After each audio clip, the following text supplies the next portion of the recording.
Brace Lord. இன்னைக்கு ஏசப்பா உங்களுக்காக சொல்கிற வார்த்தை என்ன அப்படின்னா, கர்த்தாவே உம்மை தேடுகிறவர்களை நீர் கைவிடுகிறதில்லை. ஆமீன். உங்களை கைவிடாமல் நடத்துகிற தேவன் அவர். இல்லை ஆண்டவர் என்னை கைவிட்ட மாதிரி தெரியுதுன்னு நினைக்கிறீங்களா? அப்படின்னா இந்த வார்த்தை உங்களுக்கு தான். கர்த்தாவே உம்மை தேடுகிறவர்களை நீர் கைவிடுவதில்லைன்னு தாவீது சொல்லியிருக்காரு. அவருடைய வாழ்க்கையில் மரணத்துக்கும் அவருக்கும் ஒரு அடி தூரம் தானே சொல்கிறாரு. ஆண்டவர் மறந்துட்டாரோ, என்னை கைவிட்டாரோன்ற சூழ்நிலை அவருடைய வாழ்க்கையிலுமே வந்துச்சு. ஆனால் ஆண்டவர் அவரை கைவிடவே இல்லை. அதை உணர்ந்து தான் அவர் சொல்லியிருக்காரு. உங்கள் வாழ்க்கையிலையும் கூட அவர் உங்களை கைவிடவே மாட்டார். மனுஷங்க சில சமயத்தில் கைவிட்டுருவாங்க. கணவன் மனைவியை கைவிடுவாங்க, மனைவி கணவரை கைவிடுறது, பிள்ளைகள் பெற்றோரை கைவிட்டுருவாங்க, பெற்றோர் பிள்ளைகளை கைவிடுவாங்க. இப்படி பண்ணுறவங்களாம் நிறைய பேர் இருக்காங்க. ஆனால் ஆண்டவர் என்னை கைவிட்டார், ஏசப்பா என்னை கைவிட்டார்னு சொன்னவங்க ஒருத்தருமே கிடையாது.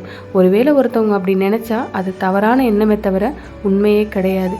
ஏன்னா அவர் தம்மை தேடி வருகிற ஒருவரையும் புறம்பே தள்ளாதவர், யாரையுமே தள்ளிட மாட்டார், சேர்த்து கொள்ளுகிற தெய்வம். சிலர் அறியாமல் என்னால் தான் அப்படி சொல்கிறாங்க.